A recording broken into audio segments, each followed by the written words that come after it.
inviting me. I would like to thank the organizers for giving me the opportunity to present here. Okay. For disclosure, I am not only a stem cell biologist, but I'm also a telomere biologist.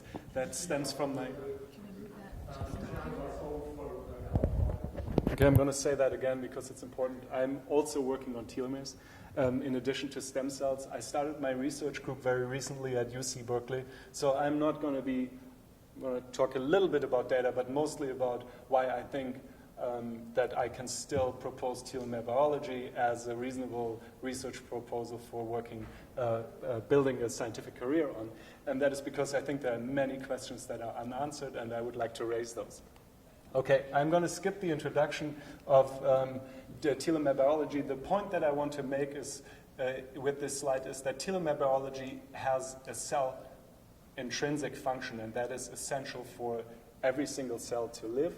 However, there is also this correlation that on the organismal level, telomere shortening is declining over the lifetime of the human organism. The interesting thing here is that this telomere shortening is, if you look at lymphocytes, extremely slow. So this is 25 bases per year. And if you think about that, that is something that is on a cellular scale very different. On a cellular scale, we think that a telomerase negative cell loses about 60 base pairs every time that it divides. So this telomere shortening is extremely low. The other thing that becomes clear from this graph is that the telomere shortening in between individuals is very heterogeneous, which means that the predictive value of looking at one specific measurement for an individual right now is very low.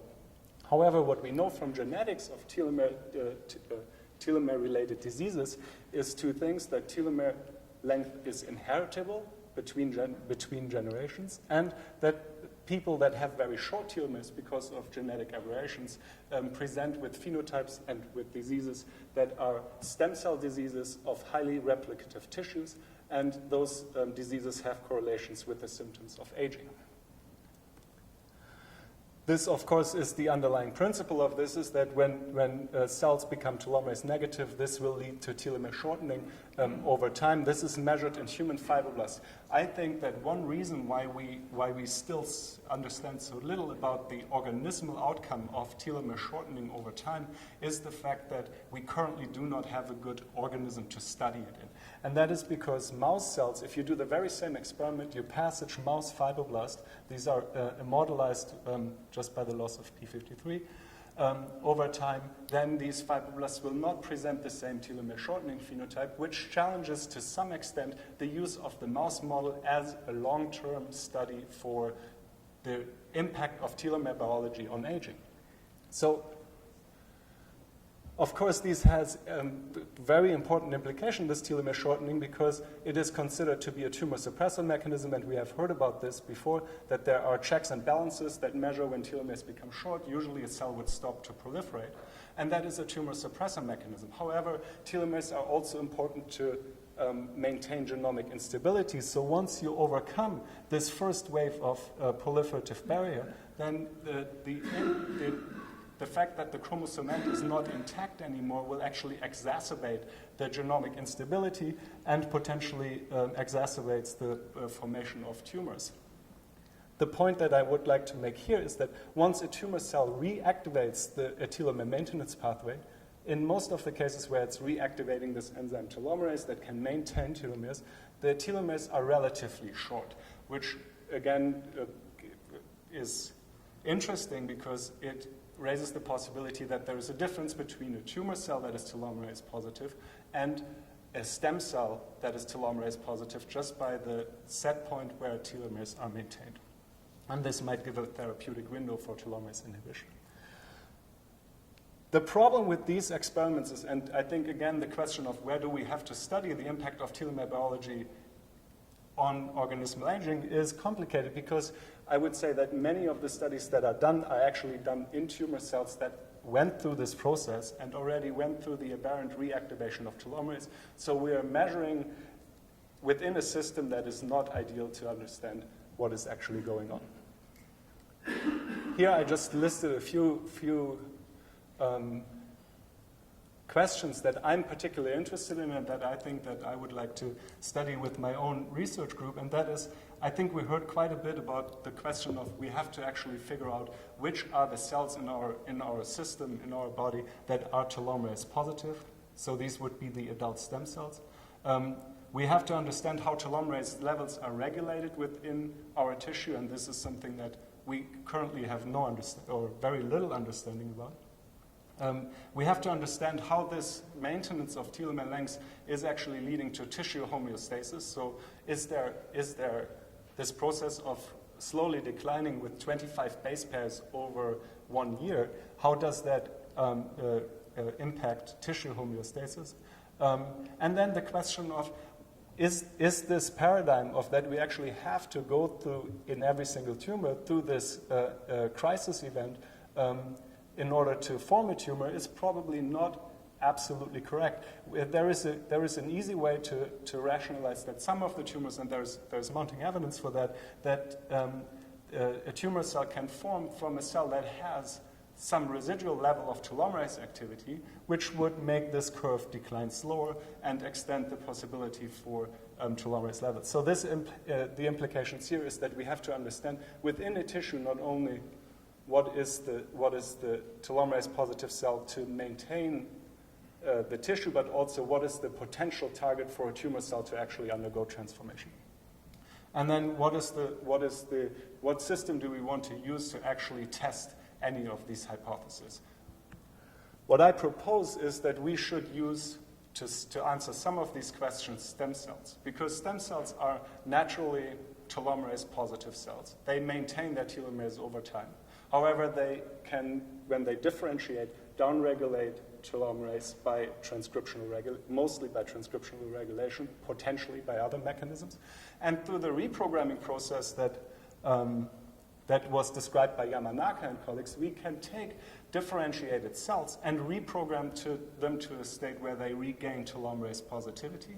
And this is an experimental paradigm for at least understanding what are factors that can regulate telomerase. During my postdoctoral work, I established the use of genetic means to modify these human pluripotent stem cells and to use a genetic system to address this in the context of an isogenic settings where like in mouse genetics, where your experimental setting is only differing at a very specific genomic alteration. And then these pluripotent stem cells can not only be differentiated into fibroblasts, but they can potentially, because they're pluripotent, be differentiated into any cell type of the human body. And what I'm proposing is that we should use human pluripotent stem cells to differentiate them into naturally occurring adult stem cells that are capable of mimicking the tissue homeostasis in vitro in a tissue culture system, with the idea that we can shrink down this organismal lifespan of 80 years into the replicative burden that is put on a tissue by understanding how do adult stem cells regulate this process. My research group is currently trying to understand how this is happening in the intestine. Intestine is a highly proliferative tissue that is known to be naturally telomerase positive in the adult stem cell compartment that resides at the base of the intestine. And from work in the mouse, we know that these intestinal adult stem cells can be organized just by the virtue of the expression of one particular protein, which allows us to isolate these cells in vitro and culture a cellular component that has cells that are adult stem cells, as well as all of the differentiating cells from this organ in a three-dimensional organoid structure. My research group set out to translate this experiment from the mouse into human derived tissue from human stem cells, where we use gene targeting to genetically engineer human ES cells, and then to isolate, based on the very same marker that was used in the mouse, organoids or intestinal organoids that recapitulate the structure where we find an adult stem cell niche that can differentiate into all cell types. The point that we then went on making is that we can maintain these cells under the growth factor conditions that we know from the mouse, where we enrich specifically for the adult stem cell compartment that is self-maintaining and is expected to be telomerase positive. However, with a very defined differentiation queue, we can downregulate these adult stem cell markers, we can downregulate the proliferation of these cells and induce the formation of cells that are, for example, enterocytes or goblet cells. And if we do that, we verified that this is all true by transcriptional profiling against human biopsies, and that we are very close to this. And this is the transcriptional profiling, confirming that the tissue that we're actually engineering from human pluripotent stem cells not only has these adult stem cell markers, but is truly intestinal material. And if we do this, we find something that is relatively interesting, I think. If we call these intestinal spheroids that we are deriving organoids, and if we culture them under stem cell conditions, we find that these perform in an assay that is called a trap assay, where we ask for the in vitro activity of the extracts from these organoids to have telomerase activity. So this is shown by this ladder of repeat addition, telomeric repeat addition. If we give a very short differentiation queue, we find that these stem cells differentiate into enterocytes, downregulate telomerase activity. And I'm proposing that this might be a mechanism or a system that we can use to understand how is telomerase transcriptionally regulated within a tissue, how do these adult stem cells proliferate under a specific proliferative burden, for example, loss of APC, which is a very known oncogenic stress on these cells, which will induce proliferation, make these cells growth factor independent. We can now test how are these pathways interconnected. Do these cell types specifically count? Are there any cell type specific differences? And we can, of course, contrast this to other adult stem cell models. One reason why we chose to work on intestine is because it is implicated very much in telomere biology. And I hope I didn't go over time. Good. This is what I'm proposing to do. We can take primary tissue with patients that have a genetic predisposition. We can turn them into first into a pluripotent stem cell model that we can genetically engineer, and then turn it into any tissue of choice to ask what is the true implication of telomere biology in that specific tissue. I think this is necessary to overcome the limitations of doing these studies in tumor cells, as well as overcoming the limitations of basic biology's differences between mice and humans. And that's what this team is set out to do, in a very cool collaboration with Kathy Collins, who's an expert in telomere biology at UC Berkeley, and a lot of fun people to work with. I thank you. Great job. Jerry. So, Dirk, a quick question. If you put these cells in the organoid culture and then dissociate them, can you keep cycling those? Do those LGR5 stem-like cells make new organoids, or is this a one-time thing you can do this? So we have these now in culture for quite a while. I would say for longer than 3 months, which argues that they are truly maintaining over time. The problem with LGR5 is that it's variegated, and even in the mouse that LGR5 is eventually downregulated. So if you look at an LGR5 mouse, not every crypt is GFP positive, and it gets silenced over time. So I cannot state on LGR5 status, but what I can state on is that telomerase positivity, these cultures all have drift. There is always a tissue culture artifact being associated with these differentiations. They age over time. I'm just using this for an experimental paradigm where we can do side-by-side comparisons of a treatment. These drift over time, yes. Yeah, because, the intestine, it gets old too, Exactly. in real people. Yeah. It's like, but there may be some stem cells in there, but they get shorter telomeres with increased So age. they are telomerase positive. You saw the comparison between, if this would be fully quantitative, then we think there is less in the organoids than in the parentally yes cells. Right. You saw, yeah. More questions. Jeff? Yeah, I have a bunch of questions, but some I think there should be some generic discussion, presumably about telomeres and so on, in the general discussion. But I had a couple of things that were specific.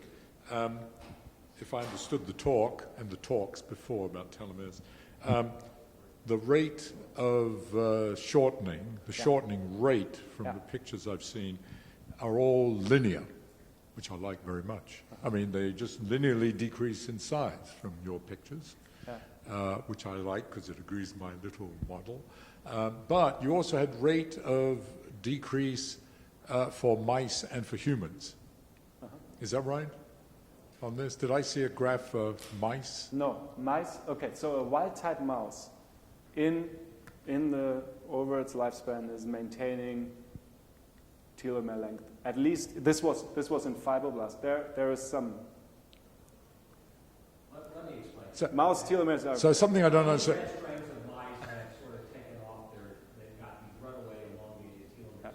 Whereas in certain outbred strains, like the spreadus mouse, they do shorten their telomeres at times. So there are mouse models that reflect sort of. Okay, so why hasn't there been work on kind of 10 animals? Maybe there has been, showing telomeres shortening and so on. Okay, so, and the follow-up question is, well, wait, let me just finish the question.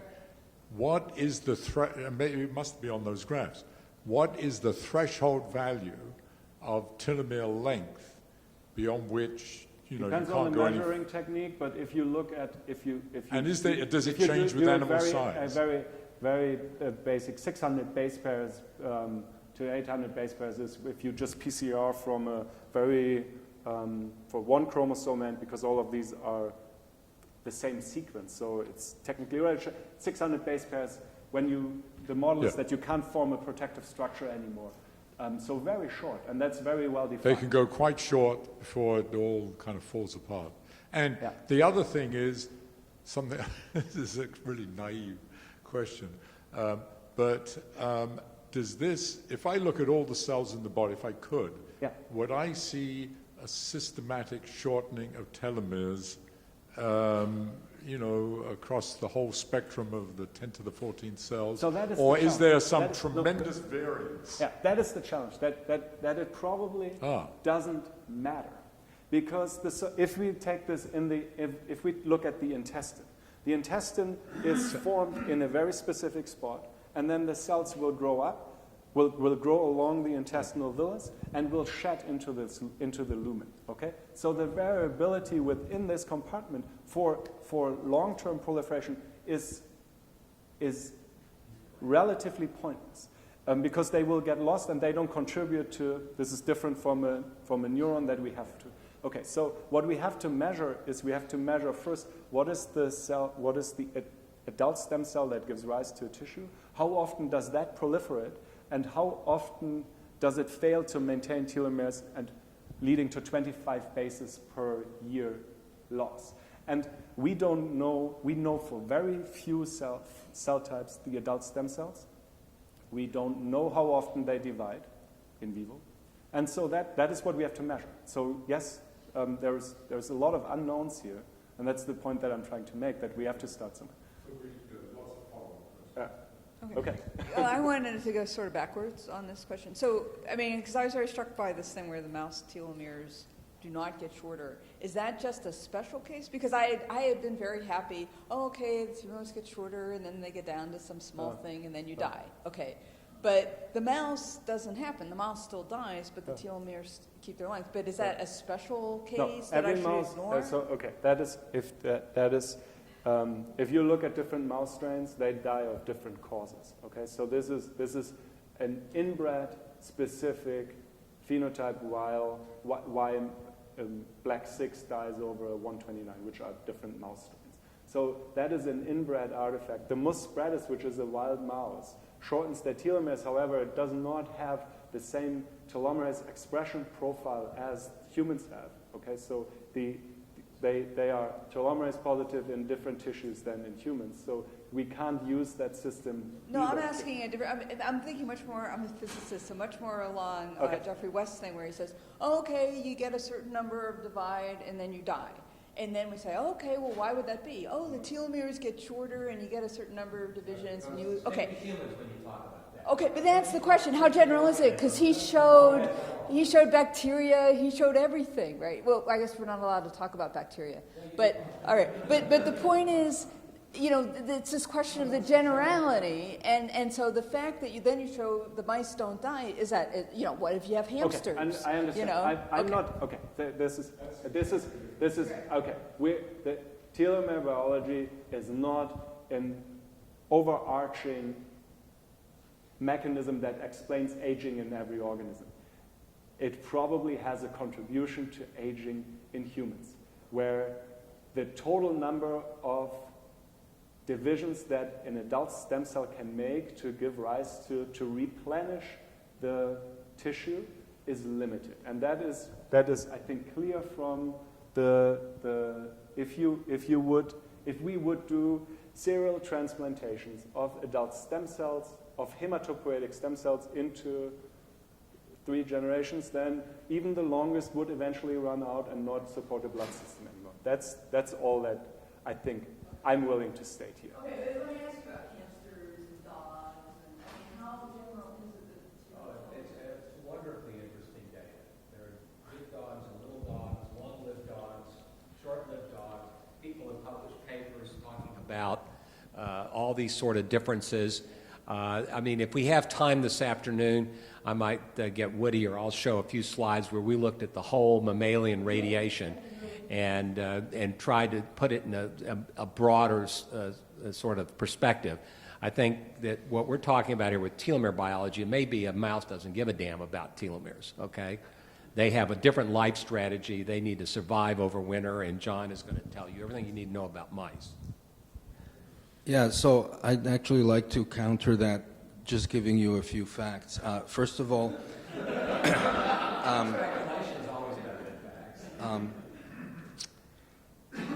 these telomere signaling events, you only need one dysfunctional telomere per cell, because that DNA damage cascade that I mentioned is incredibly robust, and one double-strand break will stop the cell cycle, okay? Mice actually behave very similar to humans, because if you look at the frequency of senescent cells by TIFs in the variety of internal organs, it's very similar between mice and human. So I think this long telomere thing in mice is a distraction more than anything else. There are many ways in which telomeres can be shortened that has nothing to do with cell division. In fact, you see these dysfunctional telomeres and TIFs in cells that are post-mitotic, okay? This signaling the dysfunctional telomere, okay? A telomere